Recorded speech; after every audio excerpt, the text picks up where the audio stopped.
untuk makan sehidangan dengan Engkau melalui kebenaran firman Allah. Berkatilah firman-Mu Tuhan, berkati pula hati kami, berkati pikiran kami Tuhan, supaya ketika benih firman, benih ilahi ditaburkan, setan tidak mencuri, setan tidak merampas firman ini, memberikan roh ketersinggungan dalam hati kami, memberikan roh pemberontakan dalam hati kami, memberikan roh yang tidak suka mendengarkan firman Allah.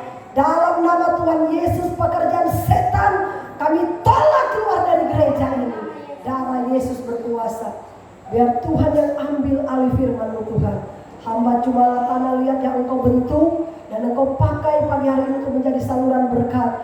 Biar hamba Engkau pakai menjadi saluran berkat, bekerja sama dengan Roh Kudus untuk menerangkan arti firman Allah. Dalam nama Yesus, pujian, syukur, hormat, kemuliaan hanya bagi-Mu. Kita semua yang percaya dan mengasihi Tuhan, sama-sama kita semua katakan amin, amin, amin. Ya, puji Tuhan, shalom. Sekali lagi shalom. Ya, mari Bapak Ibu Saudara, kita akan buka Alkitab. Yesaya pasal yang ke-6.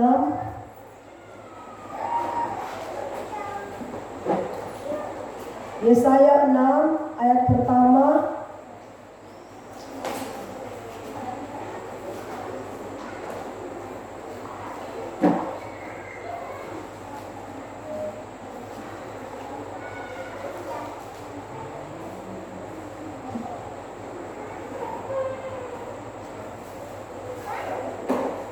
Sampai dengan ayatnya yang ke-9 aja ya. Yesaya pasal yang ke-6 ayat pertama sampai dengan ayatnya yang ke-9. Ya, kalau Bapak Ibu Saudara sudah dapat, kita akan bacakan berbalas-balasan ya. Saya akan bacakan ayat yang ganjil dan saudara bisa bacakan ayat yang benar.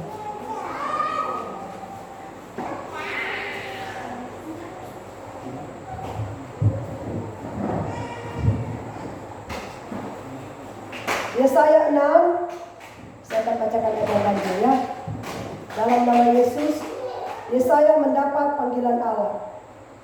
Dalam tahun matinya Raja Uzia, aku melihat Tuhan duduk di takhta yang tinggi dan menjulang, dan ujung jubahnya memenuhi bait suci.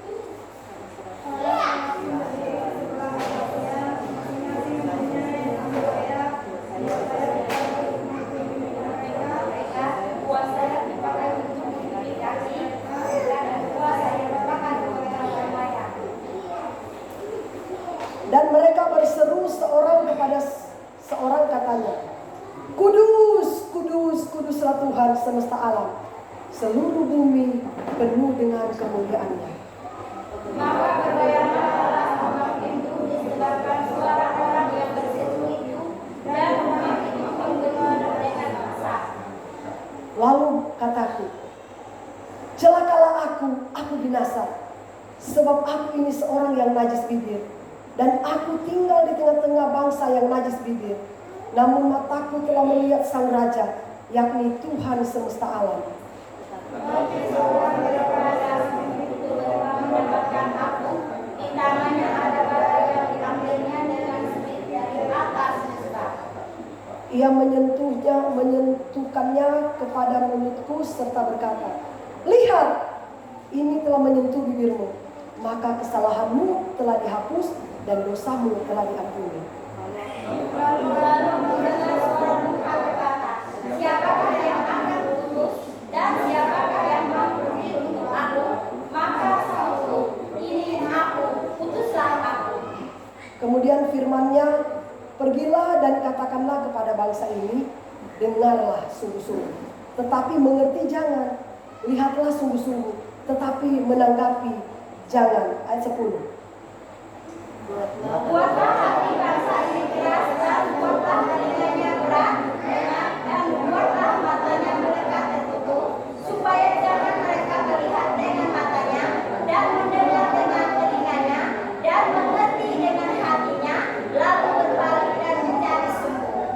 Kemudian aku bertanya, sampai berapa lama ya Tuhan sampai kota-kota telah lengang, sunyi sepi, tidak ada lagi yang mendiami. Dan di rumah-rumah tidak ada lagi manusia, dan tanah menjadi sunyi dan sepi. Haleluya. Ya, Bapak Ibu Saudara yang diberkati oleh Tuhan Yesus, firman Tuhan yang kita baca pada pagi hari ini, Saudara, Tuhan membukakan rahasia firman Allah, ya. Dan firman Tuhan ini sangat penting untuk bisa kita pahami baik-baik, ya. Saudara, ada seorang artis terkenal. Saya akan membuka mata hati kita, ya. Seorang artis terkenal, dia sudah tenar, dia sudah kaya, sudah punya banyak fans. Terus saudara, di balik ketenaran seorang artis ini, saudara, ketika mendengar berita bahwa artis ini mati, dan yang lebih menghebohkan, dia mati karena bunuh diri. Itulah Kim Jong Hyun. Artis apa ini? Berarti ini hobi drakor, ya kan? Orang kalau hobi drakor, apa arti drakor? Tahu juga. Drakor, kepanjangan berarti hobi-hobi drama Korea ini, ya. Luar biasa. Kim Jong Hyun, ya. Seorang artis tenar, ya. Sudah punya banyak fans, terkenal di mana-mana, saudara. Sehingga satu ketika dia meninggal tanggal 18 Desember, banyak fans menangis buat dia. Bahkan saudara, yang paling menghebohkan, seorang fans pernah berkata di Twitter, dia bilang begini, Jong Hyun, engkau bagaikan Tuhan dan penyelamatku.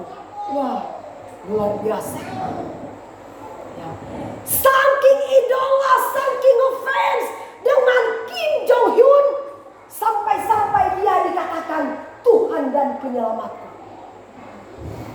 Saudara, saya mau kasih tahu, boleh-boleh saja kita punya idola, boleh, ya. Dulu waktu saya masih remaja, saya mengidolakan Nike Ardila. Oh, sampai lagu-lagunya itu saya hafal. Malam-malam aku sendiri, tanpa cintamu lagi. Itu nyanyian siapa? Nike Ardila. Saya catat lagu-lagunya. Setiap kali ada lagu-lagu baru saya catat, saya menyanyi di karaoke. Karena saking fans. Ketika saya mendengar Nike Ardila mati karena bunuh diri, waduh, kecewa, sakit, aduh, kenapa ini fansku bisa meninggal? Luar biasa. Saudara, saya mau katakan, boleh-boleh saja kita ngefans kepada manusia, tapi jangan sampai, ya. Jangan sampai, saudara, idola kita menggantikan posisi Yesus di dalam hati kita. Amin. Yesus kita geser, kita taruh di tengah-tengah idola kita, saudara, seakan-akan dia jadi berhala di dalam hati kita. Haleluya. Ayo ibadah. Aduh, ada sinetronku yang paling cantik itu Wilona. Wah, gak mau saya tinggalkan ini sinetron Wilona. Walaupun sudah ibadah, saya mau nonton dia dulu. Itulah yang jadi berhala. Boleh kita ngefans, tapi jangan mereka dijadikan berhala. Biarkanlah Tuhan menjadi prioritas utama hidup kita. Amin. Haleluya. Saudara, Yesaya, dia sangat mengidolakan pamannya. Itulah Raja Uzia. Coba ayat pertama. Dalam tahun matinya Raja Uzia, aku melihat Tuhan duduk di atas takhta yang tinggi dan menjulang, dan ujung jubahnya memenuhi bait suci. Yesaya ini seorang anak muda 20 tahun, saudara. Dia aktif melayani, dia aktif melakukan pekerjaan pelayanan. Dia sangat mencintai pamannya, itulah Raja Uzia. Kenapa? Raja Uzia adalah seorang raja yang punya wibawa. Dia raja yang takut akan Tuhan. Ketika Raja Uzia memimpin negaranya maju, ekonominya maju, Setiap kali pergi berperang dia selalu menang. Itu Raja Uzia. Kenapa dia selalu saudara menang? Karena dia berada di bawah pengawasan Nabi Zakaria. Ya. Nabi Zakaria mendidik Raja Uzia. Ya. Setiap kali Nabi Zakaria berbicara, Uzia mentaati, Uzia mendengar, dia melakukan dengan penuh ketaatan. Asitoh Raja Uzia bisa berubah. Kenapa dia berubah? Karena dia memberhalakan Nabi Zakaria. Ketika Nabi Zakaria meninggal, saudara tahu, gak ada lagi yang membimbing Raja Uzia. Akhirnya dia berubah setia kepada Tuhan. Ya. Ketika para nabi-nabi ingin membakar ukupan di atas mimbar, saudara, tiba-tiba Raja katakan begini, aku juga bisa bakar kok. Aku ini penguasa negeri ini. Nabi-nabi larang, jangan Uzia, jangan. Satu nabi lagi tahu, jangan Uzia. Siapa kalian? Aku ini raja. Saudara, mungkin dia bisa berhasil di bagian politik, ya, di bagian peperangan. Tetapi jangan sampai dia mencampur adukan politik dengan agama. Amin. Ya. Tuhan telah menaruh otoritas. Otoritas tertinggi adalah Tuhan. Tetapi dia memberikan kekuasaan di dalam gereja, di dalam bait Allah kepada nabi-nabi, hamba-hamba Tuhan. Amin.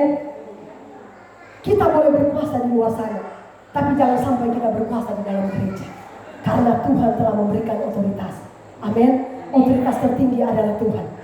Ketika Uzia melawan, langsung dia kena penyakit kusta di sini. Akhirnya penyakit kustanya itu menyebar ke seluruh tubuh. Ketika penyakit kusta itu menyebar ke seluruh tubuh saudara, akhirnya dia diasingkan. Karena peraturan orang Israel kalau kena penyakit kusta nggak boleh tinggal di negeri itu, harus diasingkan. Karena itu penyakit yang menular seperti virus corona, ya, harus dikarantina istilahnya. Dia diasingkan, saudara. Akhirnya Nabi Yesaya mendengar bahwa Raja Uzia mati.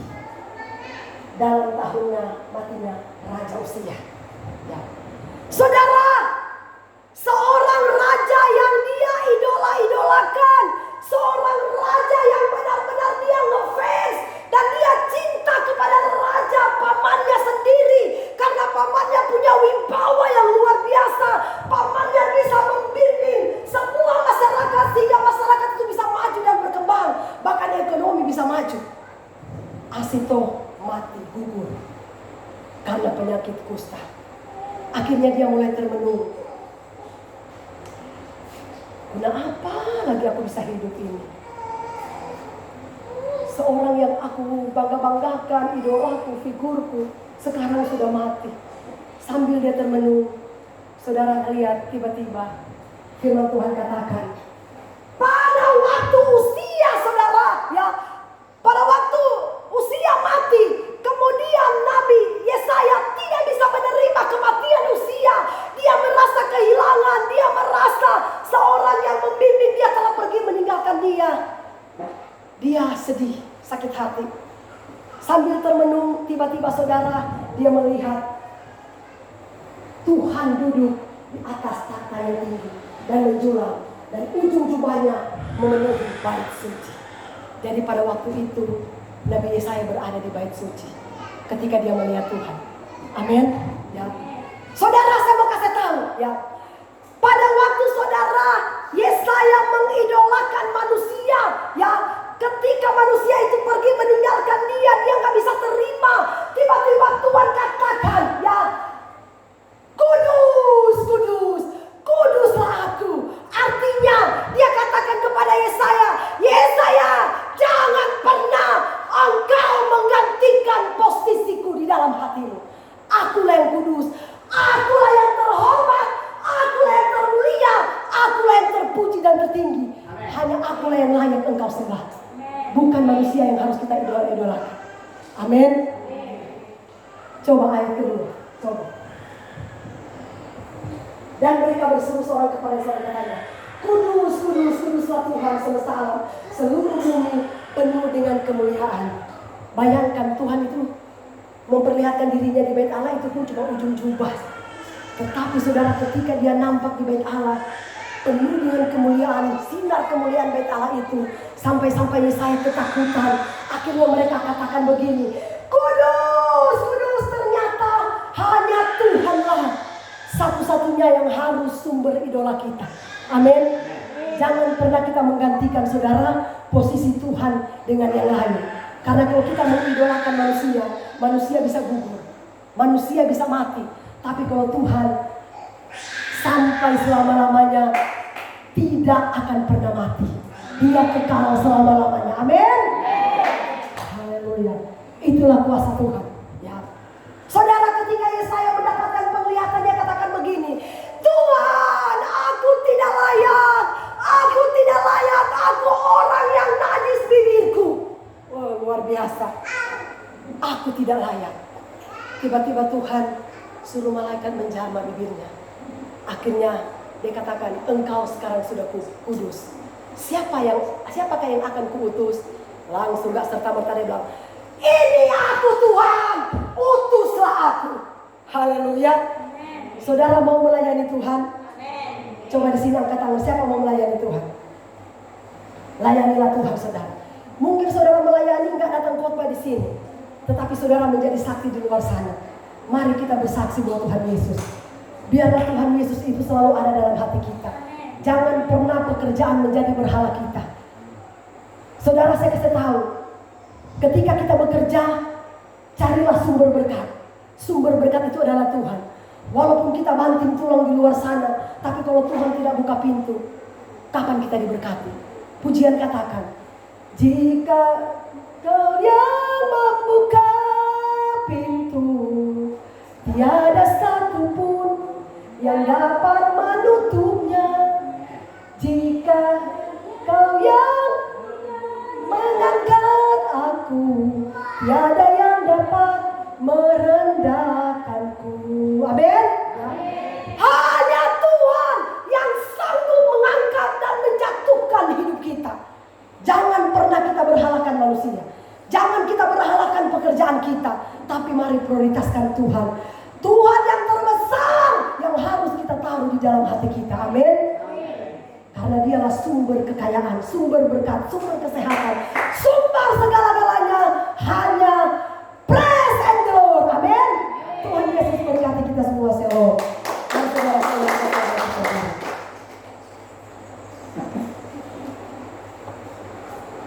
Saya ingin sekali kita menaikkan pujian penyembahan kita kepada Tuhan.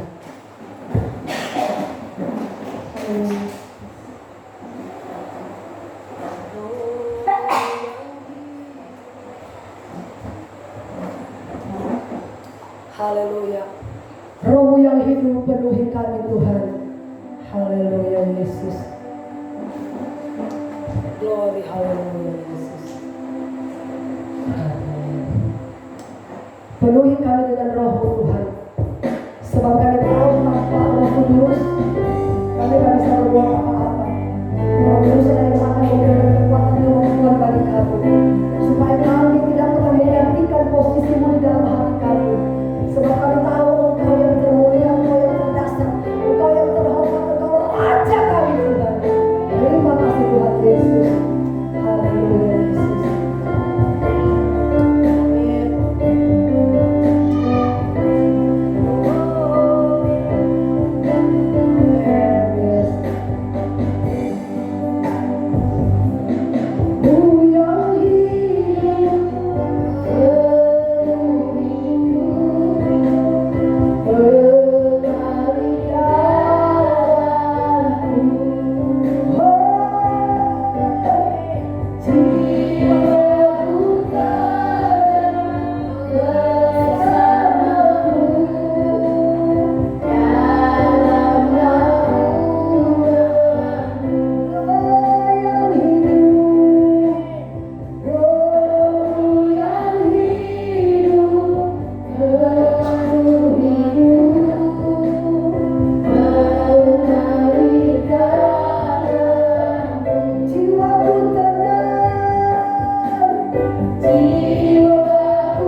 Tuhan.